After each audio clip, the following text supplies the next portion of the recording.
Knit theory optimal. Kenny opens. Oh no, Kenny decides He's got two ducks. He's got two ducks. Headed out to the Commerce again for the second time this week. Back-to-back days, I was just there yesterday. Today's game should be just as epic as the last one. There's actually a different player today. His name is Sergio Aido. I'm not exactly sure if I'm pronouncing that right, but he's a WSOP bracelet winner, so I'm sure he's gonna bring some tricks up his sleeve. So I'm very excited to get back in the mix. Danny is actually gonna be commentating today as well. Headed over to pick him up right now. Let's get it. Up the floor.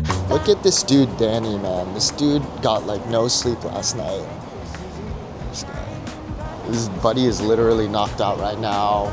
I'm gonna chill here for probably like 10-15 minutes, charge up, and then get back on the road. We should be early today as long as no bullshit like yesterday or last week happens. I'm locked and ready to fly, so smooth. All right, so Danny's the one recording right now, but we just got back from Las Vegas just a couple days ago, maybe like 4 to 5 days ago or so. We were out there for 2 separate trips this summer. This is the longest time we've ever spent in Vegas. It's actually our second trip to Vegas, our second summer in Vegas ever for the WSOP. We spent around, I don't know, anywhere from 3 to 4 weeks total this past summer in Vegas, and I was down a little bit over $40,000 over the course of the trip. Danny was a similar amount. I think collectively we probably almost lost 100K. So obviously a huge hit to the bankroll. Pretty brutal, honestly, because I thought I was more prepared. And obviously tournament has a lot of variance, so I can't blame everything on just like not being prepared or whatever. But I think taking ownership is pretty important in poker. And I do feel like there were a lot of avoidable situations that I just didn't avoid this summer. For those of you guys that, you know, follow along this journey and follow me, you guys should know that I'm primarily a cash game player. So I grew up playing cash my entire career. I started off playing 1-2 no limit and then kind of like worked my way up to what it is now. Every single time I play tournaments, I do feel like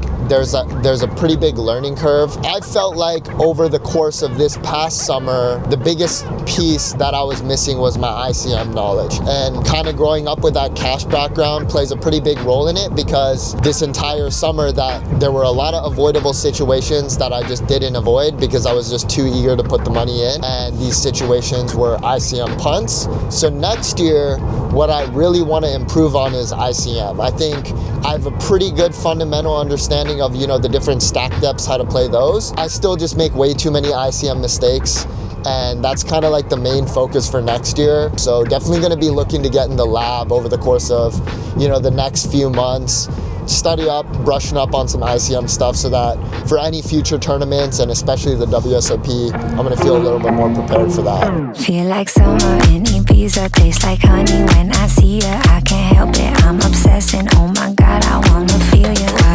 $40,000 in chips. Let's get it, baby. What's up? How you doing? Good to see you. First buy-in is gonna be $10,000, and I've got 30K more in my bag. So the game is gonna be 25-50 with a $50 big blind ante. We got our arch nemesis K over there as well.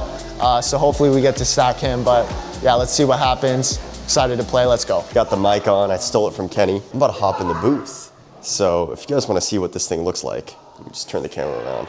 Yeah, we got, I don't actually know if I'm allowed to show you guys this stuff, but yeah, usually what happens is over here, this will be showing like the stream, and then we'll just basically be sitting in these 2 chairs, and this is like a little thing that you just click to unmute or mute your mic. Just have chat up like this, and we see what you guys are saying, and then, you know, we just kind of just talk to you guys with these little headsets and watch the stream with you guys pretty much, you know? It's also on delay, so technically if I walked outside, right?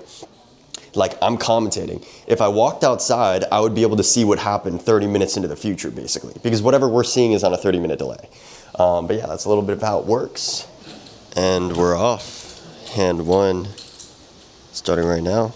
And then yeah, this is the guy that I'm most excited to see today. I mean, he is an absolute demon. 25 million live earnings in MTTs. I don't know how much he plays cash games, but you know, he's got to still be an absolute demon in cash games as well. Poker's poker, right? And battling him will be Kenny, my brother, so this will be really fun to watch, honestly. Yeah.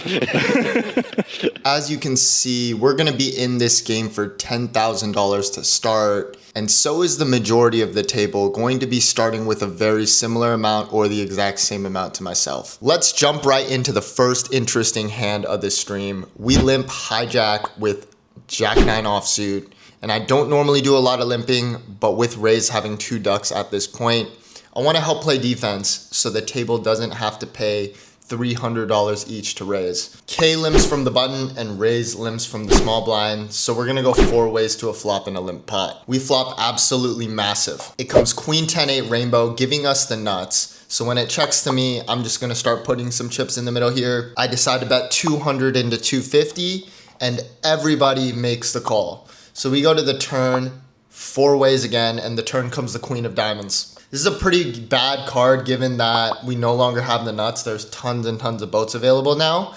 But when it checks to us again, I still want to put more chips in the middle essentially. I don't think our hand is weak enough to start checking. We still want to build a bigger pot. So I decide to bet for 60% of the pot, looking to get value from any queen X, any 10X type hand. And raise is the only customer for the 600, so we go heads up to a river. The river is the 7 of diamonds, downgrading our hand even more because the backdoor flush draw does complete here. I still want to go for value, especially against somebody that is super incentivized to win the next hand. If he does happen to have a queen, I just simply don't think he's folding. When he checks it over to me, I fire for $2,200 on the river. We fade the snap call, which is really good news because at this point I'm pretty confident that I do have the best hand. And I do want to see him put in some calling chips, but eventually he does find a quick fold with 10-4 offsuit. Nice hand, sir. My brain function is not working right now, so I'm going to have to pop in a Zin here. Get my brain to function a little better. Jesus Christ, I'm trying to make this edit for you guys. I'm fucking up all these words. So Rich Asian Bro has made his way to the commerce, and we're gonna get involved with our friend right away here. He opens from +2 to 150, and we decide to 3-bet ace-8 of hearts in the cutoff to $500. Rich Asian Bro is gonna make the call, and we're gonna go heads up to a flop. The flop comes king 8-7 rainbow with 1 heart. Pretty good flop for us, all things considered here. When he checks it over to us, I'm gonna be placing a continuation bet for $300, and he makes the call right away.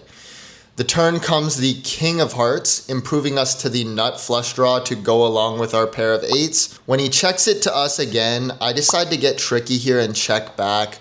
I think this is a pretty good card to check back to, protect my checking range and other nerdy things.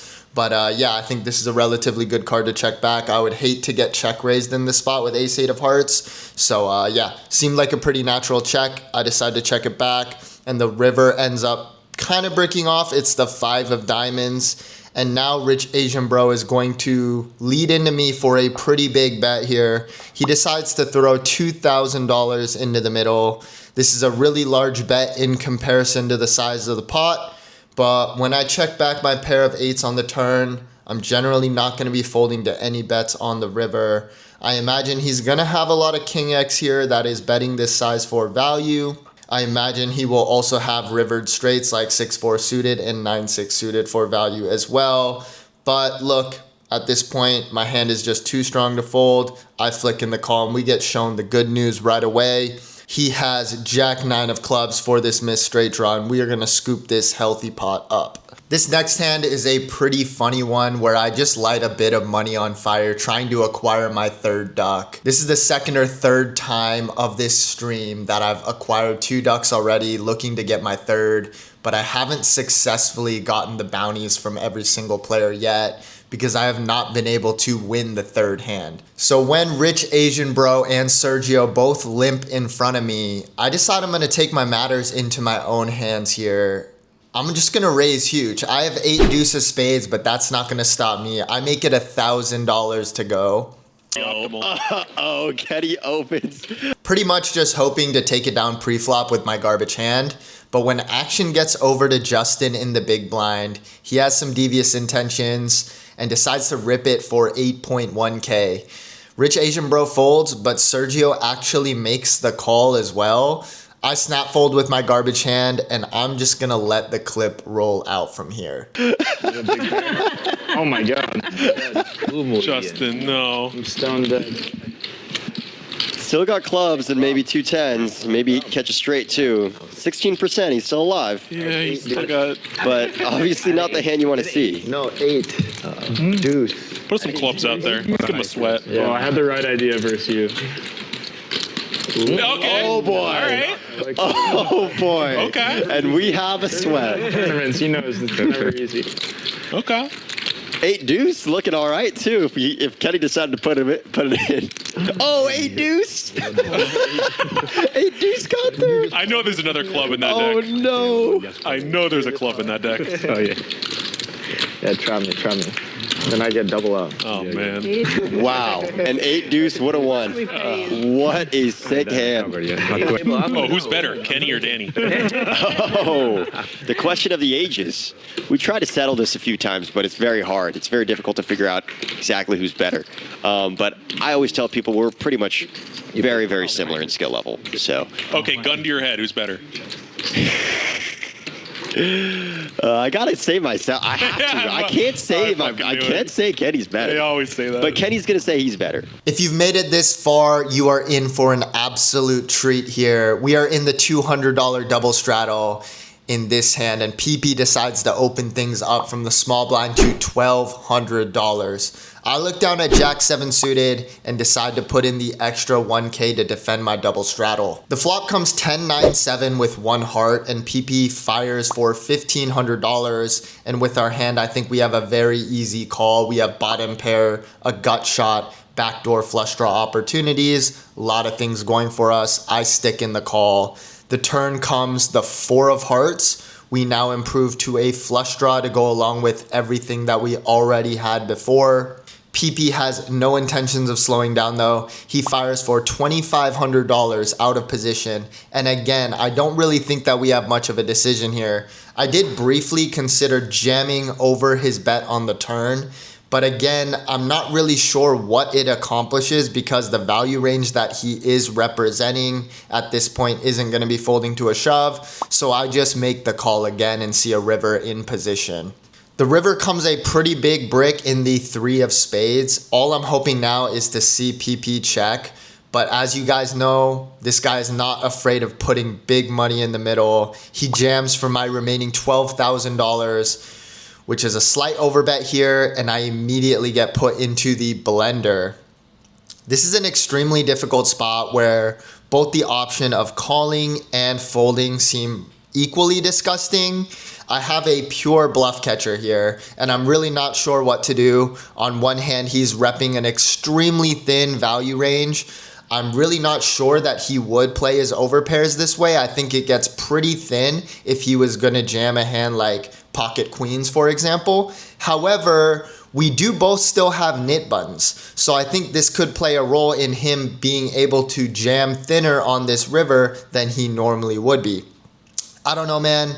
This was a gross spot, and PP is probably the player that is just going to have the most bluffs out of anybody here. The Jack of Hearts is kind of a neutral card because, yeah, it blocks some of his value, but it also blocks a lot of his bluffs that would come from hands like Queen Jack or King Jack. I tanked for quite some time and went back and forth between what I wanted to do, but ultimately I decided to lay this one down. PP got the best of me here when he shows up with Queen 8 offsuit for the missed straight draw. Nice hand, PP. I just got to tip my cap, chalk it up to a really good 3-street bluff from my opponent. Tough to make the wrong decision here, but we still have a few hours left in the stream and we gotta lock in. In the next hand to note, the $100 straddle is on and we open 9-10 offsuit in the hijack to $300. It folds to Rich Asian Bro in the straddle and he makes the call. We go heads up to a flop of ace 8-4 with 2 hearts. When he checks it over to us, I go for a continuation bet of $350, sizing up a bit here on this pretty dynamic board. Rich Asian Bro does make the call and we go heads up to a turn. The turn comes the 9 of clubs, and when he checks it to us again, there's no reason to bet now. We don't get value from much worse, and our hand is way too good to bluff. We check it back and head to a really nice river, which is the 10 of hearts. The front door flush does come in, and now Rich Asian Bro decides to block bet for $200. This isn't going to be enough for me though. I decide I want to raise and play for more chips. I make a small raise to $1,100 and Rich Asian Bro quickly does fold his hand. The $100 straddle is on me and Julia starts off with a limp first to act. PP bumps it up to 400 on the button, and with ace-3 offsuit here, I'm gonna be in there. I make the call and Julia comes along as well. The flop comes ace-3, 6 rainbow, and when it checks to PP, he puts out a continuation bet for $500. And with top and bottom pair, I decide to just call and Julia gets out of the way. The turn is the beautiful 3 of spades. I check and flow and now PP decides to check it back, which is a pretty big disappointment because all of his strongest aces will likely just bet the turn. When the river comes the queen of clubs, I think betting small and checking are both valid options. Like I mentioned, he's probably not gonna have any strong aces, so betting large won't get called that often. I decide to block bet for $500 in hopes that PP can call with any 6 or queen and occasionally raise as a bluff. Unfortunately, he does end up folding, but we can't complain as we drag in another pot here. We're 6-handed at this point, and K decides to open to 300 from early position on our straddle. It folds to us, and we defend our straddle with the 5-7 offsuit. Flop comes king, queen, 3 with 2 diamonds, and after we check, K decides to check back. This is a board I expect to be c-bet often, so the check back is certainly a bit odd. The turn does come the 8 of hearts, and after checking it for a second time, K decides to check back again, and now the river comes the 6 of diamonds. And after K checks back twice, he's gonna be pretty showdown heavy since most of his bluffs should have bet the flop or the turn, or at least I assume that he will mostly bluff the flop in the turn if he is bluffing. So it's also super unlikely that he has a flush in this spot, given that most of his flush draws would also either bet the flop or the turn. And look, I have 7 high, so at this point I gotta bluff. I decide the best sizing after the flop and turn go check check is just absolutely massive, because he's gonna have a lot of weak 1-pair hands that are gonna have trouble hanging on to a really big bet. I choose a sizing of $2,100, which is 3 times the size of the pot. K goes into the tank, and I'm just praying that he can find a fold with a hand like pocket 4s or pocket 5s.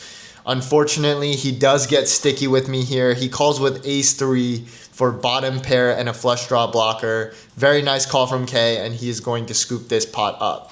The straddle is on again, and Sergio opens from the cutoff to $300.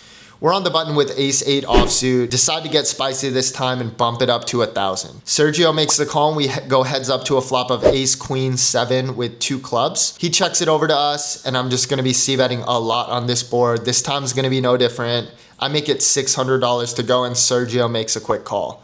The turn comes the 2 of clubs, and when he checks it over to us again, I think this hand makes for a pretty good check back, because while we still can get value from worse hands, we also really don't want to be bloating this pot up when the front door flush draw comes in.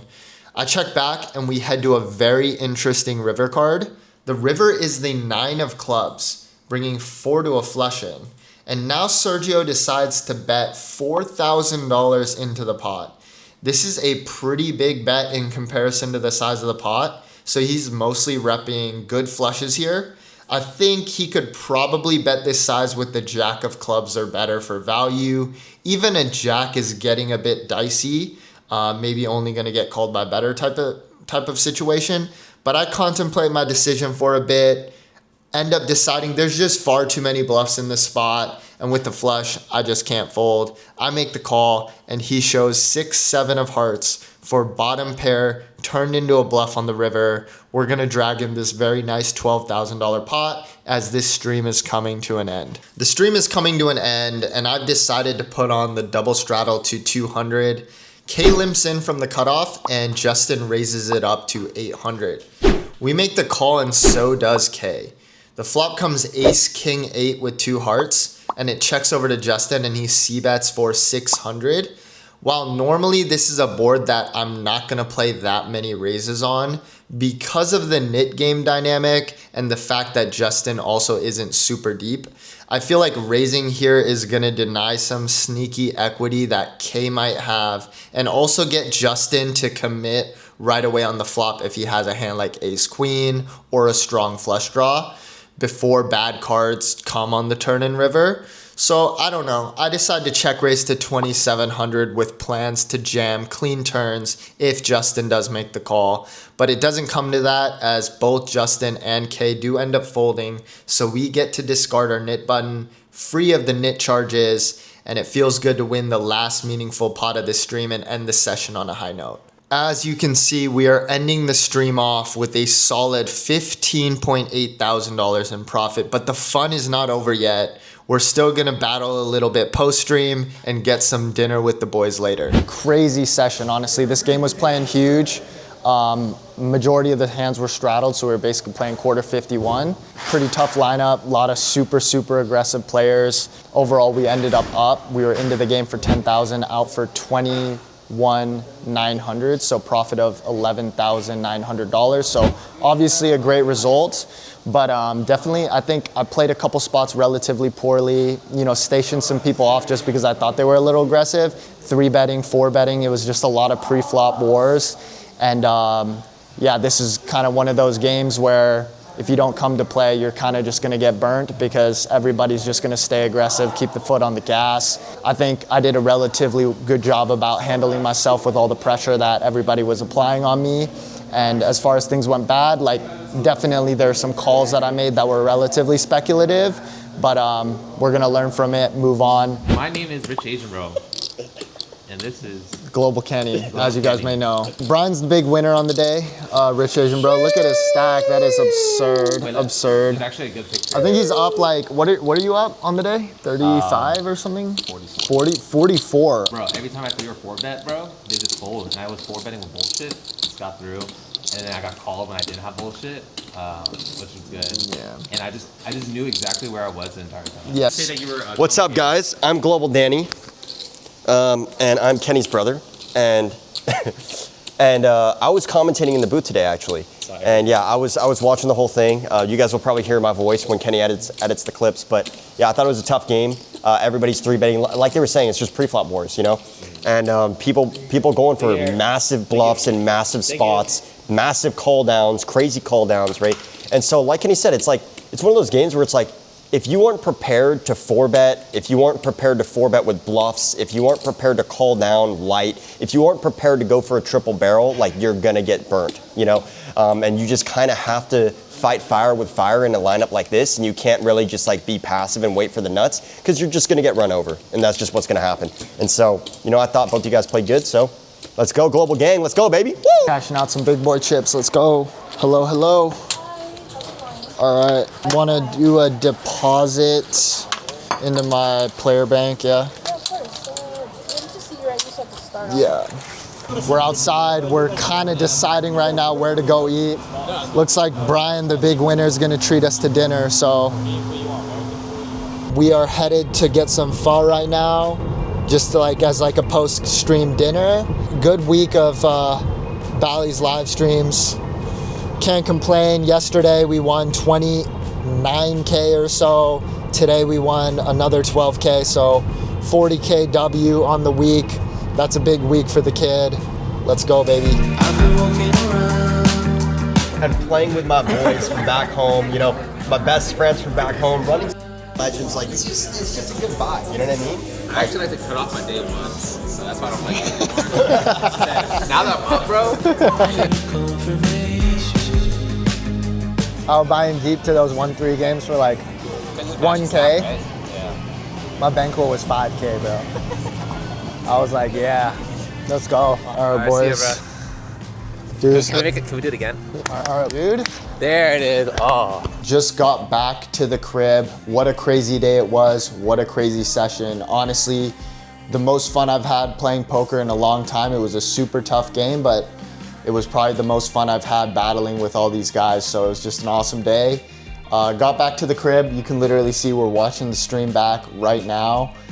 Just gonna take a look at a couple of the main hands and then probably head to bed. But if you guys enjoyed this video, stay tuned. Next week's gonna be even crazier. Subscribe and follow along for the journey. Let's go.